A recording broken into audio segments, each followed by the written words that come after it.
प्रभु यीशु मसीह की जय हो। आजकल बहुत सारे YouTube चैनलों पर यह विरोध चल रहा है कि अन्य भाषा झूठ है। पास्टर जब बोलते हैं रब्बा रब्बा लाबा सबा तो ये बाइबल में कहाँ लिखा है? आज हम इसका बाइबल से सच्चा उत्तर देंगे। पहला बिंदु, बाइबल में अन्य भाषा का प्रमाण प्रेरितों के काम। वे सब पवित्र आत्मा से भर गए और आत्मा के अनुसार अन्य भाषा बोलने लगे। मरकुस 6, जो विश्वास करेंगे वे नई नई भाषाएं बोलेंगे। पर कुरिन्थियों 5, जो अनजान भाषा में बोलता है वह मनुष्यों से नहीं परमेश्वर से बातें करता है। 1 कुरिन्थियों, अनजान भाषा बोलने से मत रोको। बाइबल साफ कहती है कि अन्य भाषा आत्मा का वरदान है। दूसरा बिंदु, रब्बा रब्बा लाब्बा सबा जैसे शब्द क्यों आते हैं? बाइबल कहीं नहीं कहती कि कौन से एग्जैक्ट शब्द बोलने हैं। अन्य भाषा का मतलब ही है ऐसी भाषा जिसे इंसान न समझे लेकिन परमेश्वर समझे।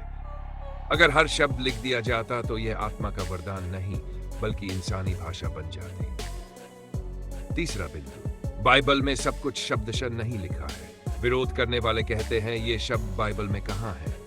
तो हम उनसे पूछते हैं, क्या बाइबल में गुटखा तंबाकू खाने का नाम लिखा है? क्या बाइबल में मोबाइल, इंटरनेट, यूट्यूब का नाम लिखा है? क्या बाइबल में कार, बाइक चलाना लिखा है? नहीं लिखा है। फिर भी हम जानते हैं कि कौन सा काम अच्छा है और कौन सा गलत, क्योंकि बाइबल हमें सिद्धांत देती है, हर छोटी चीज का नाम नहीं। उसी तरह अन्य भाषा का सिद्धांत बाइबल में दिया है लेकिन हर शब्द का उदाहरण नहीं दिया गया। चौथा बिंदु, विरोध करने वालों को चेतावनी। जब लोग कहते हैं कि अन्य भाषा झूठी है तो वे केवल पास्टर या विश्वासी का मजाक नहीं उड़ाते बल्कि वे पवित्र आत्मा का विरोध करते हैं। 1 थिस्सलुनीकियों, आत्मा को न बुझाओ। मत्ती 2:16। पवित्र आत्मा के विरोध का दोष क्षमा नहीं होगा। निष्कर्ष, इसलिए भाइयों और बहनों, हम इस वरदान को तुच्छ न समझें। अन्य भाषा परमेश्वर का दिया हुआ सामर्थ्य है। जो लोग इसका विरोध करते हैं वे बाइबल का नहीं पवित्र आत्मा का विरोध करते हैं। हम सब मिलकर प्रार्थना करें कि विरोध करने वालों की आंखें खुले और वे भी आत्मा के वरदान को स्वीकार करें। पांचवा बिंदु, अन्य भाषा का लाभ आत्मिक उन्नति। 1 कुरिन्थियों पोस्पोल ये कहता है, जो अनजान भाषा में बोलता है वह अपने आप को उभारता है।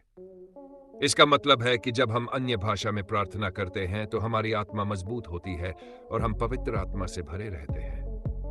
2 शैतान पर विजय। जब हम आत्मा में प्रार्थना करते हैं तो शैतान हमारे शब्दों को समझ नहीं सकता।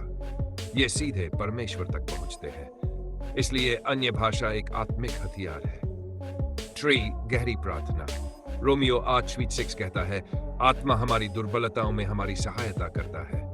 वह ऐसी आहें भरता है जो शब्दों में नहीं आती। इसका अर्थ है कि जब हमें पता नहीं होता कि कैसे प्रार्थना करें, आत्मा हमारे लिए प्रार्थना करता है। छठा बिंदु, झूठे और सच्चे को कैसे पहचाने। बाइबल हमें सिखाती है कि सब आत्माओं की परख करो। सच यह है कि आजकल हर जगह सच्ची अन्य भाषा नहीं होती। कुछ जगह लोग दिखावा भी कर सकते हैं, लेकिन क्योंकि कुछ नकली है इसका मतलब यह नहीं कि असली वरदान ही झूठा है। जैसे नकली नोट मौजूद है पर असली रुपये का मूल्य फिर भी बना रहता है। 7वां बिंदु, पुराने नियम और भविष्यवाणी। यीशु में क्योंकि वह हकलाते होंठों और अन्य भाषा से इस लोगों से बातें करेगा। ये पुराने नियम में ही भविष्यवाणी हो गई थी कि परमेश्वर अपनी प्रजा से अन्य भाषा के माध्यम से बात करेगा। 8वां बिंदु, क्यों बार बार वही शब्द सुनाई देते हैं? यह आत्मा का वरदान है। भाषा हर व्यक्ति के लिए अलग होती है। कुछ लोगों की प्रार्थना में बार बार वही ध्वनि या शब्द आते हैं, लेकिन यह पवित्र आत्मा का कार्य हो सकता है।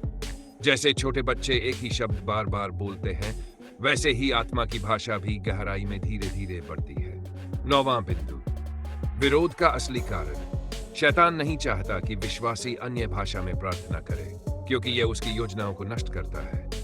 इसलिए वह लोगों के मन में भ्रम डालता है कि यह सब झूठा है। अगर हम एक दूसरे पर आरोप लगाते रहेंगे तो हम आत्मा की सामर्थ्य को खो देंगे। अंतिम संदेश, मेरे प्यारे भाइयों और बहनों, अन्य भाषा कोई नई खोज या इंसानी बनाया हुआ कार्य नहीं है। यह बाइबल का सच्चा और जीवित वरदान है। विरोध करने वालों से मेरी प्रार्थना है कि वे बाइबल को खुले मन से पढ़ें और पवित्र आत्मा से प्रार्थना करें कि वह उन्हें सच्चाई दिखाए। आओ हम आत्मा को न बुझाएं, बल्कि परमेश्वर के सामर्थ्य को स्वीकार करें और आत्मा से भरकर उसकी महिमा के लिए जीवन बिताएं।